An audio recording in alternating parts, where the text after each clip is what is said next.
Olá, meus queridos alunos do sexto ano. Vamos para mais uma aula da disciplina de História. Sou a professora Silvia e hoje iremos abordar outro tema muito interessante, que é sobre a Roma Antiga. Vocês lembram que os assuntos das aulas anteriores foram abordados temas muito importantes sobre a Grécia Antiga. E hoje iremos iniciar outro assunto bem interessante que tem tudo a ver com a Grécia, que é a Roma Antiga. Coloquei para vocês aí a foto do Coliseu. Tenho certeza que todo mundo acho que já ouviu falar sobre o Coliseu, que é um anfiteatro que fica no centro de Roma, na Itália. E esse anfiteatro, ele foi palco de muitas lutas entre gladiadores na Roma Antiga. Então, é um teatro que até hoje é muito importante para todos de lá. Vamos começar a nossa aula falando sobre a formação e expansão de Roma. Ao longo de sua história, Roma passou por transformações bastante profundas, de um pequeno povoado à capital de um vasto império. Roma, antigamente, ele era um pequeno povoado, onde foi desenvolvendo ao passar dos anos e se tornou um grande império, muito rico. A antiga história de Roma tem como base o regime político. Esse regime político ele foi dividido em três formas de governo, que é a monarquia, a república e o império. Roma foi influenciada em sua formação por uma variedade de povos que habitavam a Península Itálica. Essa Península Itálica, ela era formada por italiotas, etruscos, gregos, gauleses, sabinos e até mesmo os latinos. Eram formadas por esses povos. Então, iremos conhecer agora cada forma de governo que eu acabei de citar para vocês. A primeira é a monarquia, que é a forma de governo adotada em Roma até o século VI antes de Cristo, certo? Foi a monarquia, ela foi a primeira de todas. Os romanos acreditavam que o rei tinha como origem divina. E esse período da monarquia era caracterizado, marcado pelas lendas. As pessoas acreditavam muito em lendas, como os gregos. Vocês lembram, né? Que eles acreditavam em deuses, em muitas lendas.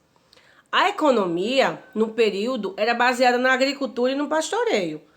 Eles criavam bastante animais para sobreviver, para vender também, como também a agricultura. Era muito importante. A estrutura era formada por três camadas sociais. A primeira camada social da monarquia eram os patrícios, que eram os grandes proprietários. A segunda camada eram os clientes, que recebiam amparo dos patrícios. E os plebeus, que ocupavam a base da sociedade, como, por exemplo, os artesãos, comerciantes e os pequenos proprietários. Segundo a tradição, houve em Roma 7 reis. Entre esses 7 reis, o último era um dos mais importantes, né? De certa forma, que era o Tarquínio, o soberbo. Foi expulso do poder em virtude de seu despotismo. Com sua expulsão, iniciou-se o período republicano em Roma, que é a segunda forma de governo, que é a república. A principal instituição da república romana será o Senado, responsável pela direção de toda a política romana, tanto interna quanto externa, onde escolhiam os magistrados que eram indicados anualmente e possuíam funções como, por exemplo, tinha as funções. Primeira função, consulado, que geralmente esse consulado era ocupado por 2 militares. Tributos da plebe, que possuíam o poder de vetar as decisões do Senado. Tinha o questor, responsável pela arrecadação de impostos. Pretor, encarregado da justiça civil. Censor, que zelava pela moral pública. Edil, cuidava da manutenção pública. E tinha também as assembleias, que eram muito importantes. Centuriata, que era responsável pela votação de todas as leis que existiam.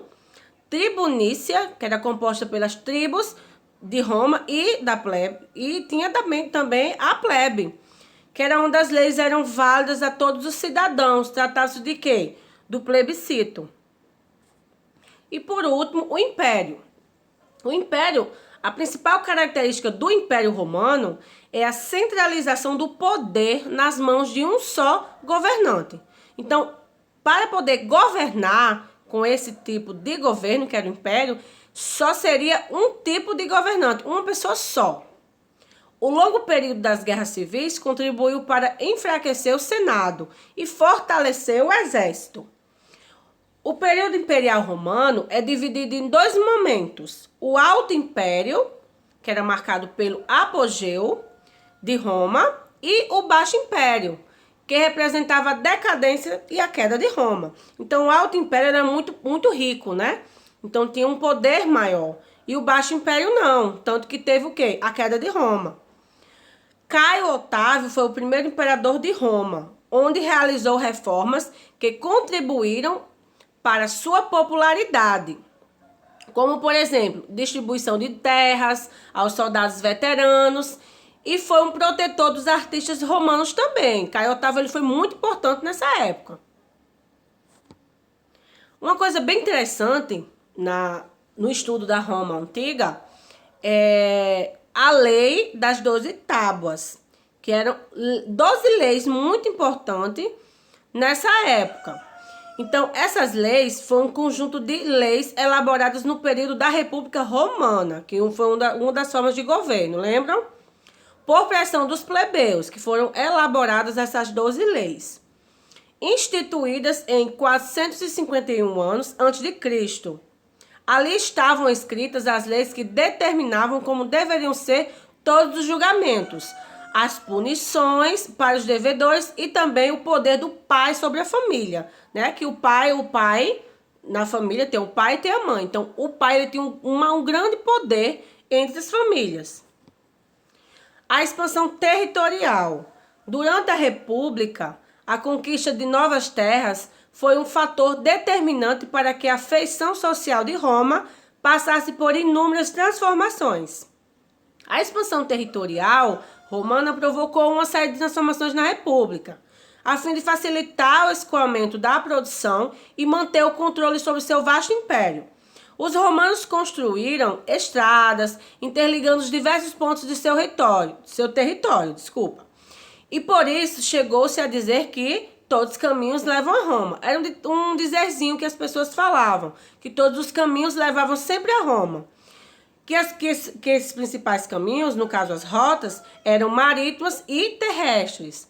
Que era por onde o quê? Essas rotas, as pessoas colocavam nessas rotas produtos de todas as partes, como essas rotas serviam de ida e de vinda, entre incessante atividade mercantil. Mediterrâneo, encruzilhada de civilizações. O Mediterrâneo é um mar muito importante também, tanto para as três leis de governo, como também para toda Roma, nessa época. Como também até hoje, né?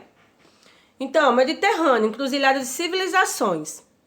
O mar Mediterrâneo foi, desde a antiguidade, um marco, cujas águas foram testemunhas do início e do fim de grandes civilizações, que se desenvolveram e prosperaram nas margens do Mediterrâneo.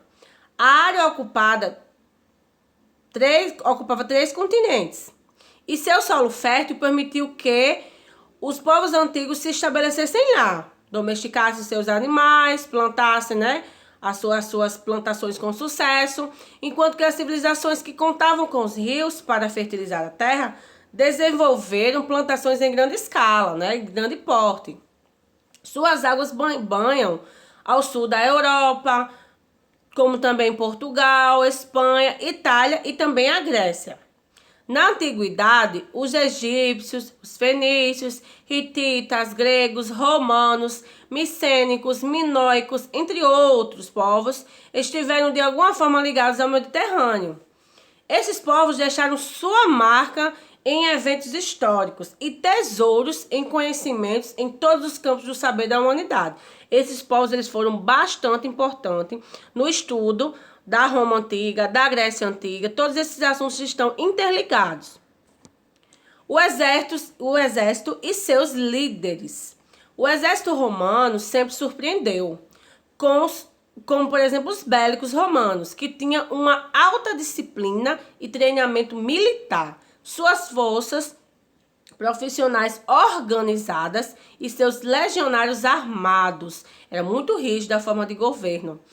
Mas, na realidade, Roma estava longe de ser assim em seus primórdios. O fato é que, como nós, os romanos sempre estavam se adaptando e modificando seu jeito de guerrear. O principal líder militar e comandante de tropas foi o general Júlio César. Foi um general muito conhecido, muito importante e até hoje as pessoas lembram dele. Ele teve uma grande importância para tudo isso que aconteceu na Roma Antiga. Muito importante no processo também de transição do modelo republicano para o modelo do império, né? Que eram as três formas de governo. O último ditador da República Romana foi ele, o Júlio César. A revolta de Espartaco. Quem era Espartaco? Eu acho que todo mundo já ouviu falar nele, né? Então vamos conhecer um pouquinho da história dele. Espartaco tornou-se escravo após ter sido soldado do exército romano e possivelmente ter desertado, abandonado as fileiras militares. Viveu entre as civilizações romanas e contra elas se rebelou, comandando uma revolta que agrupou cerca de 70 mil escravos. Durante 3 anos ele fez isso. Espartaco e seus seguidores enfrentaram várias legiões do exército romano, vencendo-as em vários momentos. Eram chamados de gladiadores. Lembra que eu falei no início daquela foto que eu passei para vocês? Que onde é que os gladiadores lutavam? Vocês estão lembrados? Então, esses gladiadores escravos que eram forçados a lutar com suas vidas. Eles eram muito fortes. Então, eles lutavam para poder viver. Proveniente de uma espada que utilizavam em combate, que era uma espada chamada de gládio. Outra coisa bem interessante é a religião romana. A religião da Roma Antiga foi formada combinando diversos cultos e várias influências. Crenças etruscas, gregas e orientais foram incorporadas aos costumes tradicionais para adaptá-los às novas necessidades do povo. Os romanos na antiguidade, assim como os gregos, acreditavam em vários deuses. Como eu falei para vocês, né, que a Roma Antiga e a Grécia Antiga, eles têm alguma coisa a ver também no sentido da religião, que ambos acreditavam em deuses, certo, gente? Eles tinham essa parceria no sentido de acreditar em deuses, de seguir tudo que os deuses falavam. Então, era parecido a forma de religião deles. E, por fim, a atividade. A atividade, gente, é relacionada a tudo que eu falei para vocês até o momento sobre a Roma Antiga. Vou encontrar todas as respostas nos slides, prestem bastante atenção. E será para vocês 6 questões. Vou explicar para vocês a primeira. Durante o período da monarquia, o primeiro da história de Roma, a divisão social se dava em 3 camadas da república. Sobre este período, responda. Quais eram as 3 camadas sociais? Logo no início dos slides, vocês vão encontrar as 3 camadas sociais. B. Quem eram os clientes? Eu citei para vocês quem eram os clientes. Vocês vão colocar aí quem eram. Questão 2. Roma foi influenciada em sua formação por uma variedade de povos que habitavam a Península Itálica. Dentre as alternativas que seguem, quais dos povos listados abaixo não influenciaram a formação de Roma? Vocês lembram também que eu falei da Península Itálica e dos povos que influenciaram essa questão. Então, vai ter aí um desses povos que eu não citei. Qual é? Etruscos, gregos, sabinos, persas ou latinos. Teve um que eu não citei, que não tem nada a ver com a Península Itálica. Então, qual é? Questão 3. No contexto social da Roma Antiga, os escravos poderiam ser. O que é que os escravos poderiam ser?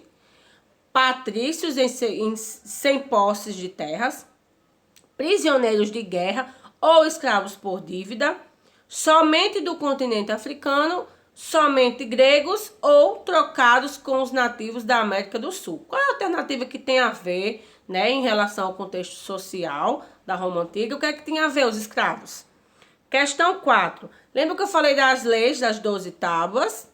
Então, vocês vão marcar a alternativa correta também relacionada às leis, que era o Código de Normas Escritas, fundamental na história de Roma, que teve uma criação condicionada pelo contexto sociopolítico de quê? Aí vocês vão marcar a alternativa correta. Das revoltas dos escravos no período monárquico, da vitória jurídica da aristocracia contra a realeza, das lutas entre patrícios e plebeus durante a República, das invasões dos povos bárbaros no princípio do Alto Império ou da institucionalização do colonato devido à crise do sistema escravista. Qual é a alternativa correta? 5. A religião romana assemelhava-se à grega. Lembra que eu falei que tinha uma relação, uma semelhança? Então, qual era a semelhança entre a Roma Antiga e a Grécia Antiga relacionado à religião? Tinha objetivos nitidamente políticos, eram terrenas e práticas sem conteúdo espiritual e ético, eram apoiadas por uma forte classe sacerdotal, condenavam as injustiças sociais ou tinham como centro a crença da vida futura. E por último, a questão número 6. Quem eram os gladiadores? Vocês vão explicar com as palavras de vocês o que é que vocês entendem por gladiadores. Então está aí, gente, a nossa aula, que é sobre a Roma Antiga. Estudem bastante, prestem atenção nos slides, no que eu falei e respondam as questões. Qualquer dúvida, é só falar comigo, entrar em contato comigo que eu ajudarei vocês. Então, para todos, um abraço e bons estudos.